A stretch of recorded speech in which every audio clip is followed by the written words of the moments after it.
तो एक बार फिर से स्वागत है आपका हमारे शो में जिसका नाम है अनफिल्टर्ड। जैसा कि हम आपको ऑलरेडी बता चुके हैं कि यहाँ हम बात करते हैं माइथोलॉजी के ऊपर, रिलीजन के ऊपर, हिस्ट्री के ऊपर, सोशल इश्यूज़ के ऊपर, साइंस के ऊपर, और हर टॉपिक पे बात होती है टोटली अनफिल्टर्ड। तो आज हम इंडियन माइथोलॉजी के बारे में थोड़ा सा और बात करेंगे हमारे गेस्ट के साथ, जो कि पिछले 3 शोज से हमारे साथ बने हुए हैं, और वो है मिस्टर प्रदीप निगम। और जैसा कि मैंने पहले भी बताया है कि आपको अगर कोई भी क्वेश्चन इस टॉपिक से रिलेटेड आप पूछना चाहते हैं तो हमें आप मेल कर सकते हैं, हमारे इस वीडियो के नीचे कमेंट में बोल सकते हैं, और उस क्वेश्चन को हम यकीनन अगले शो में अपने गेस्ट के साथ पूछेंगे। तो चलिए स्वागत करते हैं उनका हमारे शो में।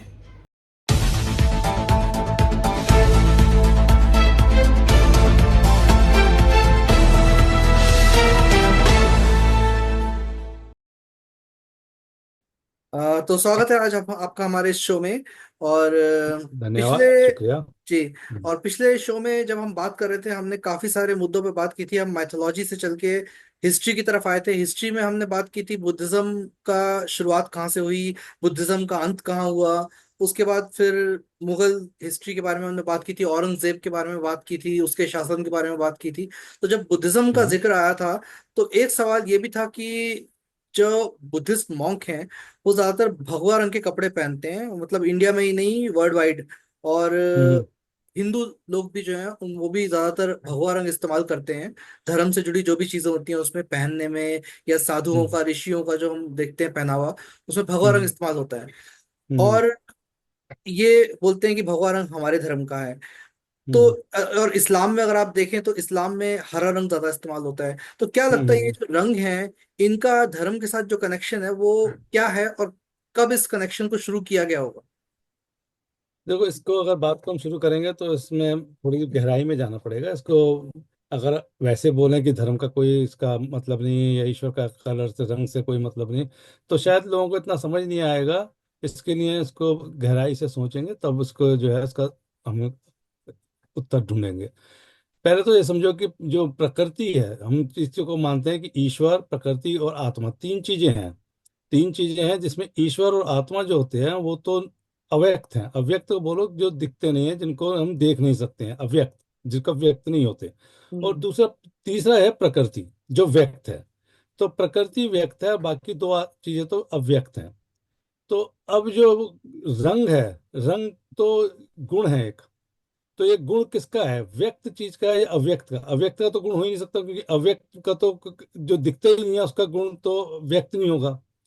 अव्यक्त के गुण होंगे वो अव्यक्त ही होंगे। जैसे ईश्वर के अपने गुण हैं तो वो अव्यक्त गुण होंगे, वो दिखेंगे नहीं। उनका कोई हमारे तो रंग, आकार या कोई प्रकार कुछ नजर नहीं आएगा, क्योंकि वो तो अव्यक्त है।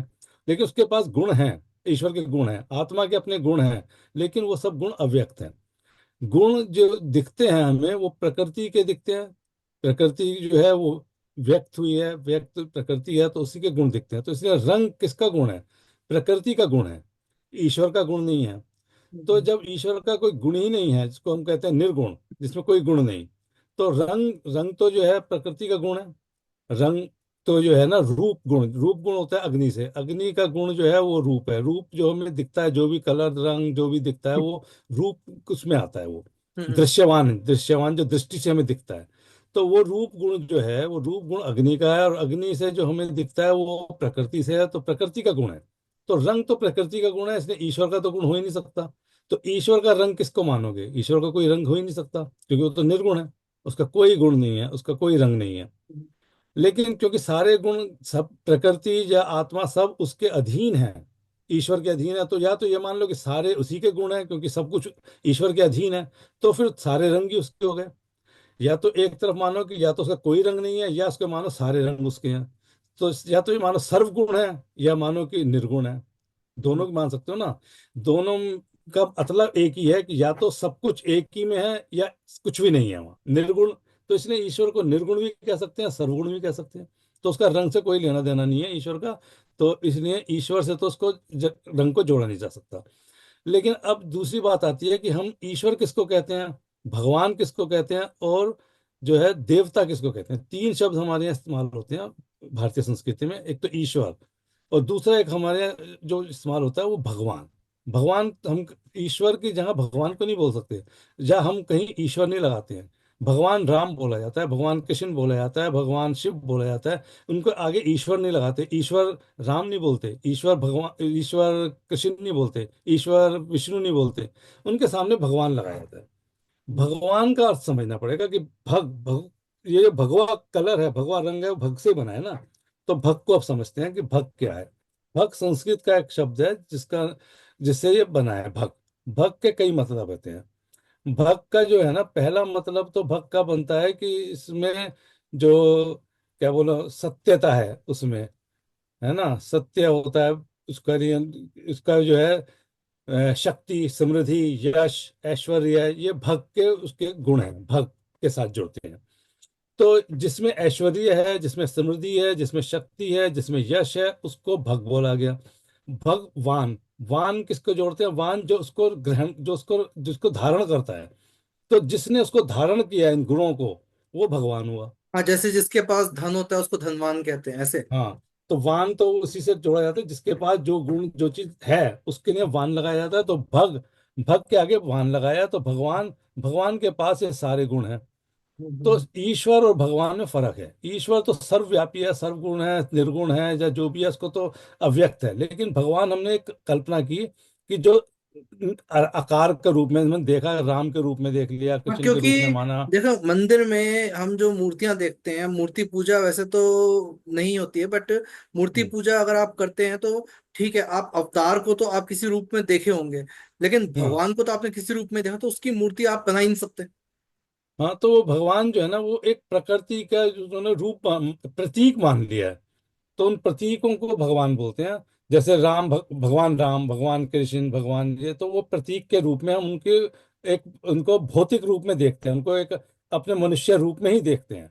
लेकिन ईश्वर को हम मनुष्य रूप में नहीं दे सकते, इसलिए ईश्वर के साथ तो रंग जुड़ता नहीं है। अब यह भगवान, भगवान के साथ रंग को जोड़ा गया, भग। अब भग का मतलब कोई रंग से तो है नहीं, रंग का कोई मतलब नहीं है। भग का मतलब मैंने तुम्हें बताया, भग का मतलब है ऐश्वर्य, समृद्धि, शक्ति, यश, ये सारे जो है भग के वो हैं। तो इसने भगवान बुलाता है। अब यह रंग कैसे भक्त के साथ जुड़ा?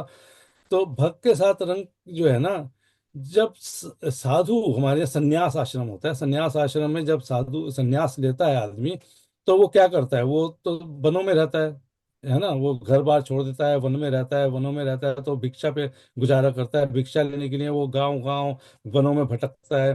तो वो जो वस्त्र पहनता था पहले, उसके वस्त्र में धूल लगती थी, मिट्टी लगती थी। सफेद ही वस्त्र होते थे पहले, रंगने का तो था नहीं ना। रंगना, कपड़े को रंगना तो कब आया, बहुत बात की बात है ना। ये तो इतना पहले, उस जमाने में तो, जब हम अगर मानते हैं कि सनातन धर्म बहुत पुराना है, तो उस जमाने में तो रंग होता ही नहीं होगा, रंगा नहीं जाता होगा। तो सफेद कपड़ा जो भी बनता होगा, सफेद पहनते होंगे, उनके धूल मिट्टी गर्दा ये सब लगता होगा, उससे रंग में फर्क पड़ता होगा। तब उन लोगों ने क्या किया होगा कि जो है गेरू मिट्टी, गेरू मिट्टी होती है लाल रंग की, उसके लगा लिया कपड़े पे, ताकि वो कपड़ा गंदा ना लगे, और वो उसके पर मिट्टी वगैरह का, धूल वगैरह का, सफेद पे अलग अलग धब्बे ना दिखें। तो वो लगाया, इसलिए भगवा नाम तो बहुत बाद में आया, पहले तो गेरुआ वस्त्र बोलते हैं। अगर पुराने शास्त्रों में देखोगे, गेरु वस्त्र बोलते हैं, गेरुआ वस्त्र। गेरुआ वस्त्र धारण कर दिया, सन्यासी जो थे वो गेरुआ वस्त्र धारण करते थे। गेरुआ वस्त्र का यह है कि वो मिट्टी में, गांव में कहीं भी जाएंगे तो उससे उनके रंग पे, उस पर कोई असर नहीं पड़ेगा। फिर वो जो गेरुआ है, वो बाद में भग से जोड़ दिया, भगवान से जोड़ दिया, तो उसको भगवा बोलने लगे। नहीं तो रंग तो गेरुआ रंग है, वो गेरू से बनता है, इसने गेरू मिट्टी से बना है, तो उसको गेरुआ बोलते हैं। तो इसीलिए जो भिक्षु हैं, जो बौद्ध धर्म के भिक्षु हैं, जो सन्यासी हैं, वो सब गेरुआ ही पहनते थे। ये भगवा का रंग तो बाद में नाम दे अच्छा, दिया, वरना लोगों ने गेरुआ मतलब होता था। भगवा से भगवान को जोड़ा है, तो भगवान है तो भगवान से हाँ, भगवा हो गया, वो जोड़ दिया उन्होंने। भगवा हो गया, वो जोड़ दिया। अब इसमें एक और शब्द जुड़ा, क्योंकि इसके जो अभी गुण बताया, इसके बाद एक गुण और जुड़ा बाद में। जब सन्यासी लोगों ने भगवा, गेरुआ, गेरुआ पहनते थे, वो उस टाइम भगवा नहीं बोलते थे, गेरू बोलते थे। गेरुआ वस्त्र पहने, तो गेरुआ रंग किससे मिलता है? सूर्य से मिलता है, अग्नि से मिलता है। हम्म। अग्नि में क्या है कि अग्नि में तेज है, तेज है। तो उस तेज को जो है साधुओं से जोड़ा गया, कि साधु जो, वो जो है हमारे सनातन, वो जो क्या नाम सन्यासी हैं, उनमें तेज होता है। तो उसका वो जो है गुण और बन गया तेज। और उसी से जो, क्योंकि सन्यास जो है, सन्यास से जुड़ गया वो रंग, कि सन्यासी पहनते हैं, तो उसका सन्यास से, त्याग से। तो इसमें जो बाद में गुण जुड़े, वो त्याग, सन्यास और तेज, जिसमें विद्या, ज्ञान, वो सब भी उसी से जुड़ गए। तो उस रंग को एक इस तरह से जोड़ दिया गया, इसकी वजह से उसको जो है भगवा बोलना शुरू कर दिया, भगवा। क्योंकि उससे भग भग का मतलब जिसमें ऐश्वर्य है, जिसमें समृद्धि है, जिसमें त्याग है, जिसमें तपस्या है, जिसमें शक्ति है, जिसमें सब है। तो वो अग्नि से भी जुड़ गया रंग, क्योंकि अग्नि का रंग भी ये होता है, सूर्य का रंग भी ये होता है। तो उसको जोड़ के फिर भगवा का वस्त्र बना के उसको भगवान से जोड़ लिया। वरना ऐसा कोई भगवान का रंग होता नहीं है। तो इसलिए उसका एक प्रतीक है, वो उसका कोई मतलब नहीं है भगवान से या ईश्वर से। शुरुआत तो गेरुआ से हुई, गेरुआ मिट्टी से हुई, मिट्टी से क्योंकि प्रकृति का रंग है, वो प्रकृति से भी जुड़ गया। और वो सब चीज से प्रकृति से जुड़ा, उसको ईश्वर से भी जोड़ लिया, तो भगवा मानने लगे। तो उसका कोई धर्म से कोई मतलब नहीं है। लेकिन हाँ, ये है कि वो सन्यासी लोग पहनते थे, तो भिक्षुक भी वही पहनने लगे, क्योंकि सबके लिए आसान हो गया ना। वो रंग सफेद पहन के जाओगे तो गंदा होगा, मिट्टी लगेगी। तो उनके पास कपड़े तो होते नहीं है कि रोज धो के रोज पहने। तो इसलिए उन्होंने उसको गेरुआ कर लेते थे, गेरुआ करके पहनते थे। उसको गेरुआ वस्त्र बोलते थे, उसको भगवा वस्त्र नहीं बोलते थे। ये भगवा जो है ना, मध्य काल में इसको जोड़ा गया है। भगवा जो शब्द है वो मध्य काल के आसपास इसको जोड़ा गया। और खास तौर से 18वीं शताब्दी में जब जो है तुम्हारे विवेकानंद विवेकानंद ने इसको जोड़ा, उसके बाद कुछ जो जो कुछ धार्मिक वो हैं सभाएं थी, उन्होंने उसको भगवा रंग को जोड़ लिया अपने से। वरना ऐसा कोई पुराने जमाने में नहीं था। वो मिडिल मध्य उस कालीन उसमें युग में शायद भगवा आया। उसके बाद 18वीं सदी के बाद इसको धर्म से जोड़ दिया गया। उससे पहले धर्म से ऐसा जुड़ता नहीं था। वो तो भिक्षु वगैरह सन्यासी लोग पहनते थे भगवा। उसको भगवा नहीं बोलते थे, गेरुआ बोलते थे। गेरुआ वस्त्र धारण करना, अगर तुम पुराने शास्त्र देखो उसमें गेरुआ वस्त्र आता है, भगवा वस्त्र कहीं नहीं मिलेगा, ये शब्द ही नहीं मिलेगा। उसमें मिलेगा गेरुआ वस्त्र। जब सन्यास लेते थे तो गेरुआ वस्त्र धारण करते थे। तो ये रंग का कोई मतलब भगवान से नहीं है। अब जो इस्लाम में ग्रीन है, हरा रंग है, उसका भी कारण समझो क्या हो, क्यों ग्रीन उन्होंने ले लिया। इस्लाम कहाँ शुरू हुआ? इस्लाम शुरू हुआ अरब देशों में। अरब में तो ग्रीन होता नहीं है, हरा रंग होता ही नहीं है, वहां तो सब जो है रेगिस्तान है। तो उनकी जो इच्छा थी भगवान को या उसको ईश्वर को कि ग्रीन हरा रंग जो खेती बाड़ी और उससे जुड़ा, उसकी समृद्धि को जोड़े, उसको उन्होंने अपना प्रतीक बना लिया। क्योंकि उसकी इच्छा थी ना उनको ग्रीन की। ग्रीन की इच्छा होने की वजह से उन्होंने ग्रीन रंग को अपने से जोड़ लिया। क्योंकि उनकी इच्छा थी ग्रीन होने की, उनके यहाँ तो ग्रीन होता नहीं है ना। जब वो रेगिस्तान है वहां ग्रीन नहीं है, तो इसलिए उनका हरा जो है ना, उनकी एक वो रही है कि अपनी जो इच्छा कि ऐसा हमारा देश हो जहाँ पे ग्रीन हो, जहाँ हरियाली हो, जहाँ खेती बाड़ी हो, जहाँ हरा रंग हो। तो उन्होंने उसको अपने साथ जोड़ लिया होगा हरा रंग को। तो उसका कोई ईश्वर से, अल्लाह से या भगवान से या गॉड से तो कोई मतलब नहीं है ना। किसी रंग का किसी भी ईश्वर से तो मतलब होता नहीं है। तो ये सब रंग तो बाद में धर्म के साथ जोड़ लिया गया। इसका ये समझ लो कि एक जैसे स्कूल की ड्रेस होती है, यूनिफॉर्म होती है, तो सबने अपने अपने प्रतीक बना लिए कि भाई इस रंग को पहनोगे तो ये लग हो गया, इस रंग को कर लोगे तो ये हो गया। जैसे हम किसी स्कूल की ड्रेस है वो हरी है, किसी स्कूल की है कोई सा रंग है, तो सबने अपनी अपनी एक पहचान बना ली। तो इसीलिए बाद में आजकल के जमाने में लोगों ने अपने अपने धर्म की अपने अपने रंग से पहचान बना ली है। वो एक प्रतीक के रूप में इस्तेमाल करते हैं। लेकिन उसका कोई ना तो धर्म से लेना देना है, ना ही किसी भगवान से लेना देना है, ना ईश्वर से लेना देना है। तो इसलिए रंग का तो कोई कॉन्सेप्ट पहले कभी रहा ही नहीं है। ये तो बाद में जो, वरना पुराने जमाने में देखो पीले वस्त्र का वर्णन तो आता है, भगवान के लिए पीले वस्त्रों का वर्णन तो आता है, पीले रंग का। लेकिन गेरुआ का तो नहीं आता, भगवा का तो वो नहीं आता। उसमें पीताम्बर जैसे बोलते हैं, पीताम्बर। पीताम्बर, हाँ, पीताम्बर को पीले रंग से जोड़ते हैं, तो पीले रंग का तो आता है वर्णन। लेकिन भगवानों को पीले वस्त्र में दिखाने का रहा होगा। लेकिन भगवा तो शब्द भी नहीं था। गेरुआ के बाद वो भगवा बनाया। भगवा भग धातु से बनाया गया है, जिसमें भगवान बना, भगवा बना, भाग्यवान बना, बहुत सारे शब्द बने हैं। वो भग धातु से बने हैं, तो भग धातु से ही सारे शब्द निकले हैं। तो इसीलिए धर्म का, किसी भी धर्म का कोई भी रंग से मतलब नहीं है। आप किसी धर्म के हो, कोई सा भी रंग पहनो, कोई सा भी रंग को मानो, उससे कोई भगवान का या ईश्वर का किसी का लेना देना नहीं ना था। अच्छा, एक चीज थी कि रामायण हुई, उसके बाद महाभारत हुई, हम्म। लेकिन हमें महाभारत के अंदर श्री राम की भक्ति का कोई वो नहीं मिलता संदर्भ। महाभारत में हाँ, क्योंकि रामायण पहले हुई है, तो इस हिसाब से तो जब रामायण महाभारत हुई उस समय श्री राम के बारे में पता था लोगों को, तो फिर श्री राम की भक्ति हमें कहीं नहीं दिखती वहां पर। श्री राम की क्योंकि हमारे यहाँ जो पूजा है, पूजा जो है वो नहीं होती थी। लेकिन राम का जिक्र आता है, राम के बारे में आता है उसमें, और नहीं, वो बलराम तो का ये नाम भी से है, भी वो तो राम एक जो। एक उसके एक जो अध्याय है उसमें भीम को हनुमान भी मिलते हैं। हाँ, तो वो वर्णन तो आता है, लेकिन क्योंकि पूजा का जो है ना, पूजा शब्द तो बाद में जुड़ा है, हमारे यहाँ पूजा नहीं होती थी, तो इसलिए यज्ञ होते थे, हवन होते थे।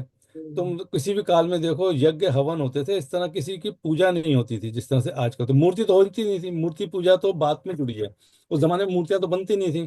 तो राम को जानते थे, इतिहास से हिसाब से भी जानते थे, या किसी भी तरह से जानते थे, लेकिन उनकी मूर्ति वगैरह तो नहीं रही होगी, क्योंकि मूर्तियां तो बहुत बाद में बननी शुरू हुई हैं। तो जब मूर्ति नहीं थी तो मंदिर भी नहीं बनते थे, यज्ञ वेदी लगाते थे, यज्ञ करते थे, हवन करते थे, उन्हीं का वर्णन ज्यादा आता है। और प्रतीक के रूप में जो शिव का मिलता है, शिव का जो है, शिव के बारे में आता है कि शिवलिंग, शिवलिंग की, तो शिवलिंग कोई मूर्ति तो नहीं है, वो एक लिंग के रूप में, प्रतीक के रूप में है। लिंग का मतलब होता है प्रतीक। तो शिवलिंग का वर्णन आता है, तो एक प्रतीक रख के उसके ऊपर ध्यान लगा लेते थे कि भाई शिव को मान लिया, एक प्रतीक रख लिया, उसके ऊपर ध्यान लगाया, उसकी पूजा कर ली, तो उतना तो था। लेकिन मूर्ति बनती हो किसी देवी देवता की, भगवान की, या ऐसे कोई मंदिर बनते हो, ऐसा कुछ नहीं था। बस शिवलिंग का जिक्र थोड़ा आता है, उसके शिवलिंग का, क्योंकि वो लिंग था, लिंग का बोलो प्रतीक का रूप था। लिंग का मतलब ही प्रतीक होता है, लिंग का मतलब और कुछ नहीं, गलत जब भी जोड़ते हैं वो गलत है, लेकिन लिंग का मतलब होता है प्रतीक। तो शिव का प्रतीक मान के उसकी तो पूजा की जाती थी, लेकिन बाकी कोई पूजा नहीं होती थी, इसलिए राम की या किसी की पूजा उस जमाने में नहीं बताई गई होगी, ना देखी गई है। जितनी पूजा मिलेगी वो शिव शिव भक्ति बताया जाता है, शिव भक्त थे वो। तो इसलिए क्योंकि जिसका भी, हाँ। ज्यादातर उस समय जो भी वरदान मांगने के लिए तपस्या करते थे, शिव की ही करते थे, चाहे वो राक्षस हाँ, हो चाहे वो और कोई हो। देखो, शिव की या ब्रह्मा की, और ब्रह्म की करते थे, ब्रह्मा की, शिव की, और इनके अलावा फिर विष्णु को करते थे, लेकिन मूर्ति किसी की भी नहीं बनती थी, ना कोई मूर्ति पूजा होती थी उस जमाने तक तो।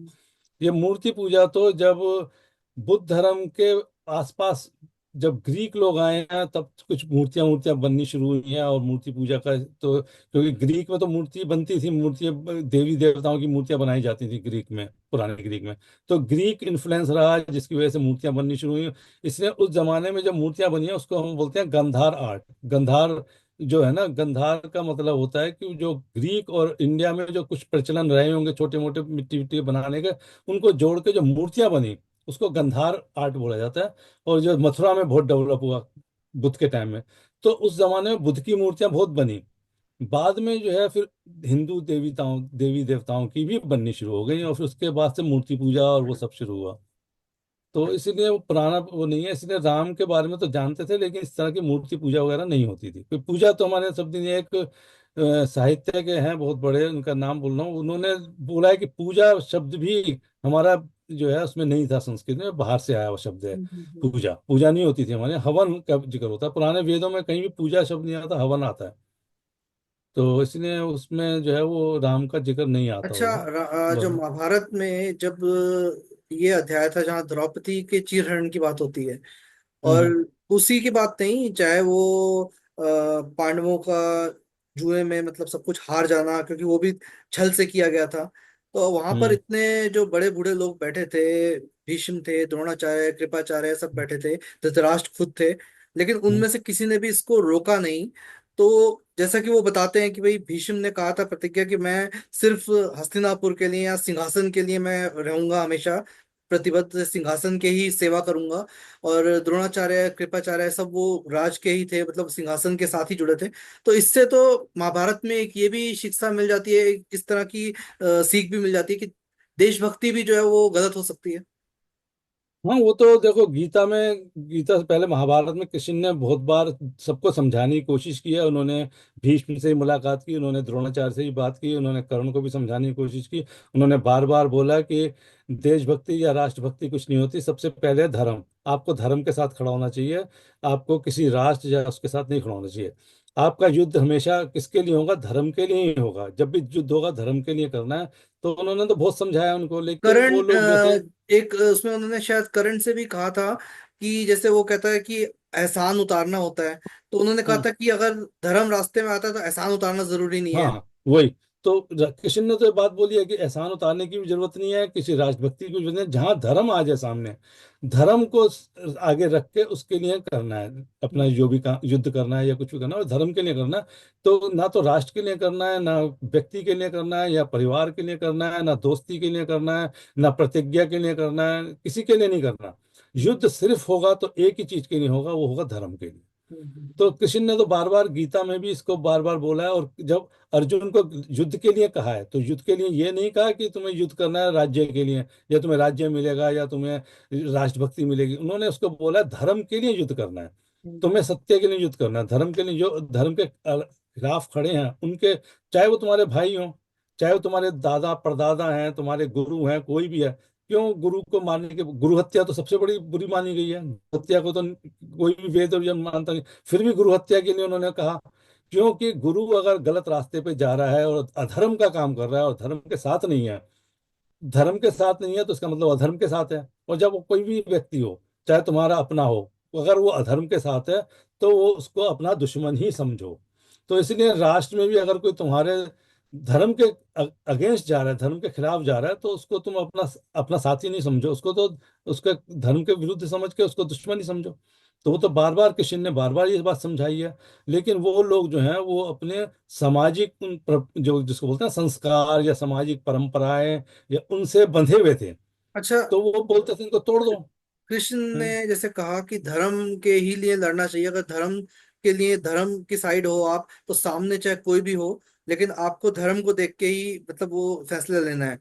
ठीक है, हम्म। लेकिन फिर आजकल जो लोग, कई लोग जैसे धर्म के नाम पे जो धार्मिक समुदाय में झगड़े होते हैं, वो लोग भी हम्म। कहते हैं कि हमारा धर्म खतरे में, हम धर्म की रक्षा के लिए लड़ रहे हैं। हम्म। अब पहले तो ये समझो ना, धर्म क्या है। किसी ईश्वर को किसी रूप में मानना, उसको एक, तुमने एक पद्धति बना ली कि हम इस तरह पूजा करेंगे, हम इस तरह से मानेंगे, अपने प्रतीक ये रखेंगे, वो तुमने उसको धर्म मान लिया, वो धर्म तो नहीं है ना। हम्म। धर्म की तो व्याख्या बहुत जगह मिलती है, धर्म किसको बोलते हैं, धर्म का गुण बताएं, धर्म के कई गुण बताए गए हैं। तो उन गुणों को तो आप नहीं मान रहे ना। आपने तो किसी प्रतीक को मान लिया कि इसको हमने भगवान मान लिया, और इस सब पद्धति, पूजा पद्धति को हमने मान लिया। भाई मैं आरती करूंगा, या मैं नमाज पढ़ूंगा, या मैं प्रेयर करूंगा, या मैं, ये एक पद्धति बना लिया आपने और उसको धर्म मान लिया। ये तो धर्म नहीं है ना। धर्म की तो ये वो परिभाषा ही नहीं है। धर्म की परिभाषा पहले समझनी पड़ेगी, धर्म है क्या। ये धर्म नहीं है जिसको हम धर्म कह रहे हैं। ये तो हमारी एक पूजा पद्धति हमने बना ली है, उसको मानने लगे हैं और उस पे चल रहे हैं। लेकिन इसको धर्म से अगर कहेंगे ये धर्म है, तो ये तो धर्म नहीं है। धर्म के गुण जाके उसमें अगर जाओगे, तो मनुस्मृति में भी धर्म के 10 गुण बताए गए हैं।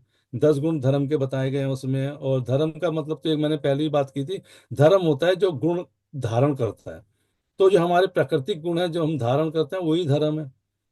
तो इसलिए जो धर्म की आजकल व्याख्या देते हैं, वो धर्म की व्याख्या ही गलत है। उस धर्म, ये तो एक्वायर्ड, वो जो हमने ले लिया है कि भाई इस तरह से हम भगवान को मानेंगे, इस तरह से पूजा करेंगे। हम्म। अब देखो, कोई किसी की पूजा करता है, कोई किसी की पूजा, ये देवता, अब यहाँ पे फिर बात आ जाती है देवता पे।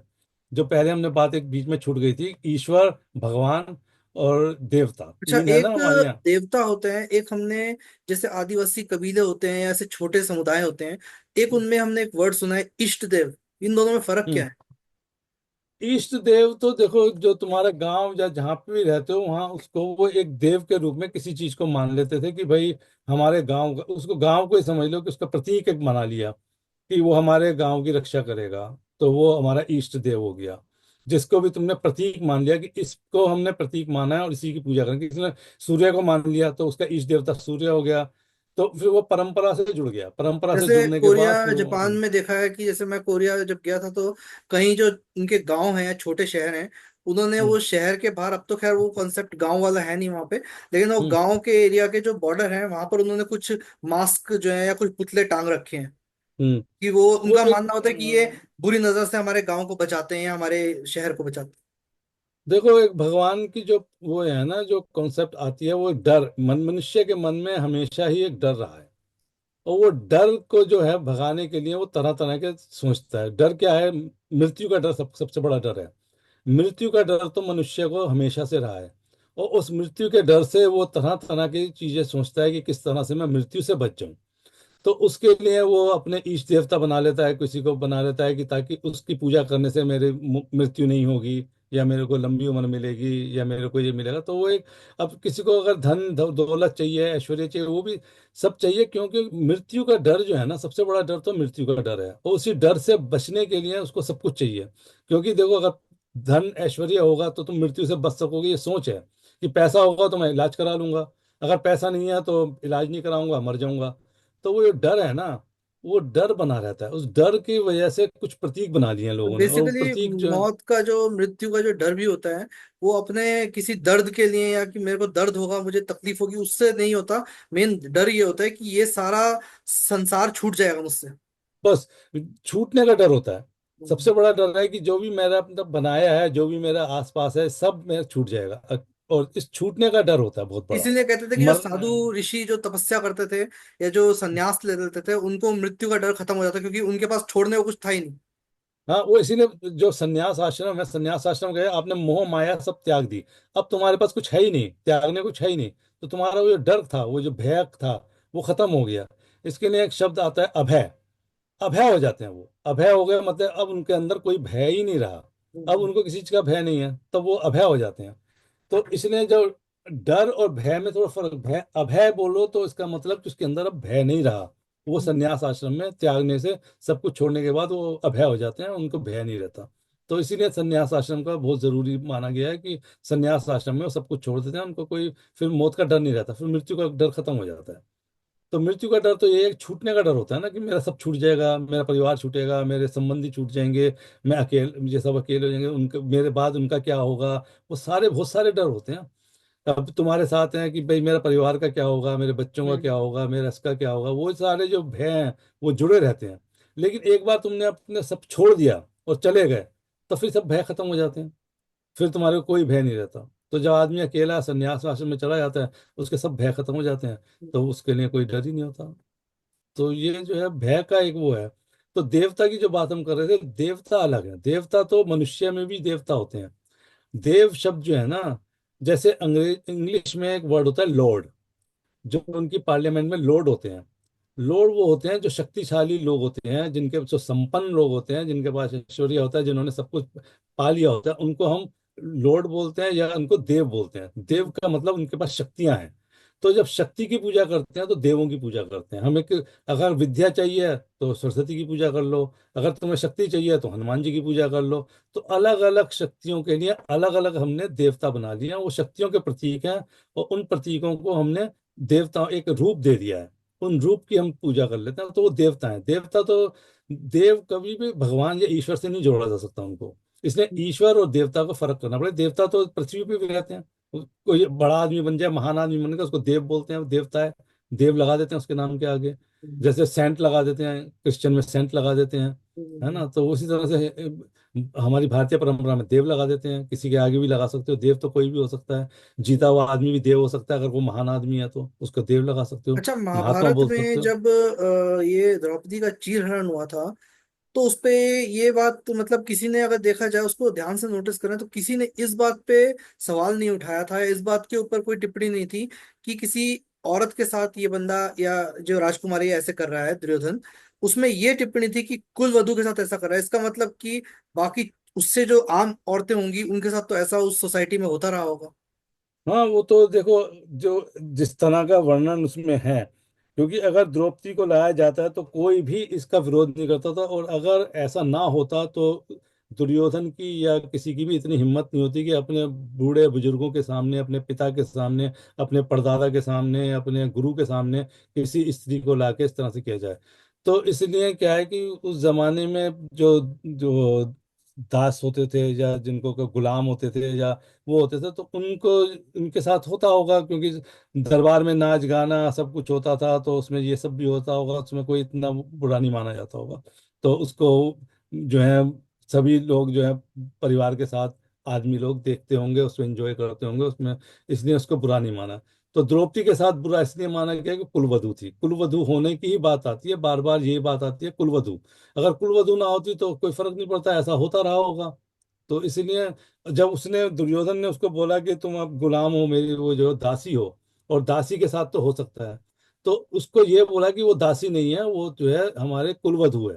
अगर वो दासी होती तब तो कोई दिक्कत नहीं थी, तब तो दासी के साथ तो ये सब होता होगा। तो इसीलिए वो उसका कुलवधू की अब बात आती क्योंकि है दुर्योधन दासियों के ने भी साथ। ये बोलने के बाद ऐसा किया कि मतलब अब तुम गुलाम हो, दैट मीन्स कि हाँ, अब तुम तुम कुल, दासी अब हो। वो स्टेटस तुम्हारा नहीं है। हाँ, अब तुम कुलवधू नहीं हो, दासी हो। और हम्म। दासी को तो कपड़े उतारे जा सकते हैं, दासी के साथ कुछ भी किया जा सकता है। तो ये उस समाज में ऐसा रहा होगा, दासी के साथ इस तरह से करते रहे होंगे, तो इसलिए उसमें आता होगा वो जिक्र। तो इसलिए कुलवधू के पर बात होती है, दासी स्त्री की या इसकी कोई बात ही नहीं होती है। वो तो बाद में थोड़ा बहुत जुड़ा है, तो वो जब आती है गंधारी आती है और वो बोलती है, और जब द्रौपदी बोलती है तब वो स्त्री की बात उठाते हैं। उससे पहले तो स्त्री की बात ही नहीं उठती है, किसी ने भी स्त्री की बात नहीं उठाई है। कि हर एक ने कुलवधू की बात की है कि कुलवधू के साथ नहीं कर सकते ऐसा। तो चलिए स्त्री के इसको साथ हम नहीं कर सकते ऐसा अगले तो नहीं बोल रहा। अपने शो में उसके बाद फिर से कंटिन्यू करेंगे। आगे हम हाँ माइथोलॉजी के ठीक है। ऊपर और कुछ इससे जुड़े कुछ सोशल इश्यूज पे भी बात करेंगे। तो ठीक है। अगले शो में हम लोग फिर से दोबारा से इसके ऊपर डिस्कशन ठीक करते है। हैं। थैंक ठीक यू, है। बहुत बहुत शुक्रिया। थैंक यू, थैंक यू, धन्यवाद। फिर मिलते हैं, धन्यवाद।